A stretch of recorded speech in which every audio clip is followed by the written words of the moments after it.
Aujourd'hui, on se retrouve pour l'épisode 30 et on va parler de la santé mentale ou comment guérir ces blessures psychologiques. Nous terminons ainsi cette semaine autour de la santé, qui va être conclue dimanche par la Journée mondiale de la santé. Dans cet épisode, la citation du jour est de Yung Pueblo.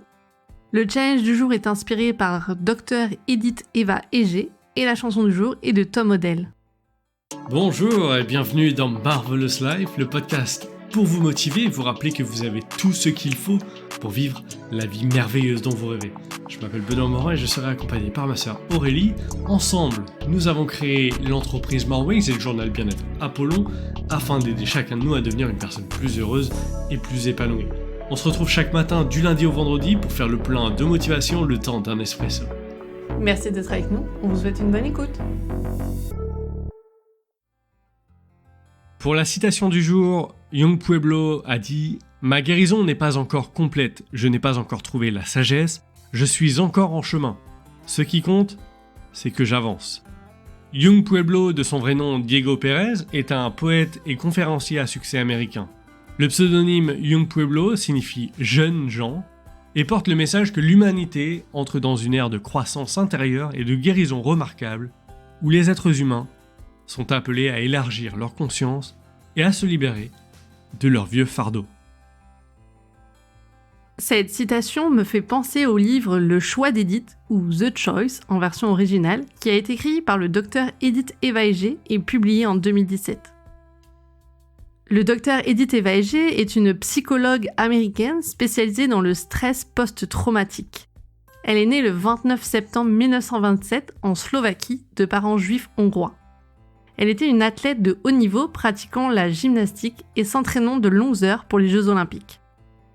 En 1944, à l'âge de 16 ans, elle a été déportée à Auschwitz avec ses parents et sa sœur. Dès leur arrivée au camp d'extermination, ses parents ont été envoyés dans les chambres à gaz. 6 millions de personnes ont été exterminées par les nazis pendant la Seconde Guerre mondiale.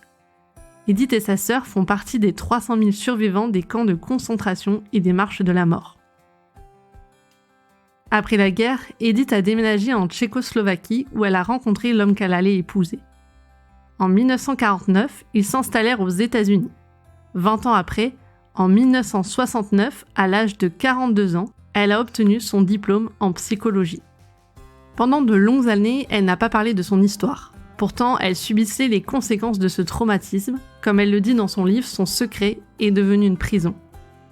Néanmoins, elle a réussi à se libérer de cette seconde prison et elle partage son histoire, mais aussi quelques histoires de ses patients, pour redonner l'espoir et nous aider à comprendre comment nous libérer des prisons intérieures que nous nous sommes créées. Elle dit notamment, page 23, « Mon passé me hantait encore. Une sensation vertigineuse chaque fois que j'entendais des sirènes, des pas lourds ou des hommes qui hurlaient. C'était ça un trauma, avais-je appris.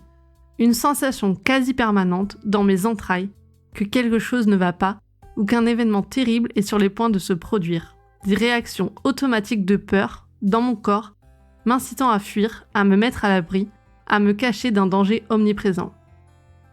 Aujourd'hui, plus de 70 ans ont passé. Je ne peux oublier ce qui s'est produit et je ne peux rien y changer. Mais avec le temps, j'ai appris que j'avais la latitude de choisir comment réagir au passé. J'ai la faculté de me rendre malheureuse ou de rester pleine d'espoir, d'être déprimée ou heureuse. À présent, pour le challenge du jour, nous vous encourageons à faire comme le docteur Edith Eva Eger. Écrivez votre histoire ou partagez-la. Démantelez votre prison brique par brique en extériorisant ce que vous gardez à l'intérieur de vous. Puis répétez-vous cette phrase tous les jours. Je fais le choix d'être heureux ou d'être heureuse. Aristote a aussi dit « Tout ce qui crée ou accroît le bonheur ou une part de bonheur, nous devrions le faire. Tout ce qui détruit ou entrave le bonheur ou donne lieu à son opposé, nous ne devrions pas le faire. » On a une dernière citation, celle d'Abraham Lincoln qui a dit « En général, les gens sont aussi heureux qu'ils décident de l'être. » Maintenant, pour ce qui est de la chanson du jour, nous avons choisi Heal de Tom Odell. Il dit notamment « Prends mon esprit et prends ma peine, comme une bouteille vide prend la pluie. Prends mon passé et prends mes péchés, comme une voile creuse prend le vent. Et guéris. » Vous pouvez retrouver cette chanson comme toutes les autres dans la playlist du podcast Marvelous Life. Pour le dernier épisode de cette semaine spéciale autour de la santé, nous avons abordé un thème souvent tabou, qui est la santé mentale. Fin 2022, la fondation Aesio a publié le baromètre du bien-être mental des Français en partenariat avec l'institut de sondage IFOP, et cette étude révélait que 73% des Français jugeaient la santé mentale comme un sujet tabou. 94% des Français estimaient que le bien-être mental est essentiel pour être en bonne santé. Pourtant, seuls 39% d'entre eux affirmaient que leur bien-être mental était excellent ou très bon. Or, avec la pandémie de Covid-19, selon Santé publique France, près d'un adulte sur 4 témoigne d'un état anxieux. Santé publique France a aussi alerté sur la hausse des pensées suicidaires et particulièrement chez les jeunes de 18 à 24 ans. En conclusion, il est important de faire de la prévention sur la santé mentale. Prenez soin de votre mental tout autant que de votre corps. Il n'y a pas de honte à prendre soin de soi. Osez parler, osez consulter. Et surtout, n'oubliez pas que vous n'êtes pas seul. Dimanche, c'est donc la journée mondiale de la santé et comme toutes les semaines, le dimanche, c'est le Marvelous Sunday. Qu'allez-vous faire pour rendre cette journée merveilleuse ? Si cet épisode vous a plu, on vous invite à aimer, commenter et à vous abonner pour ne pas manquer les prochains épisodes. On vous souhaite un bon week-end, on se retrouve dès lundi, on parlera de la gestion du temps. Bon week-end et à lundi.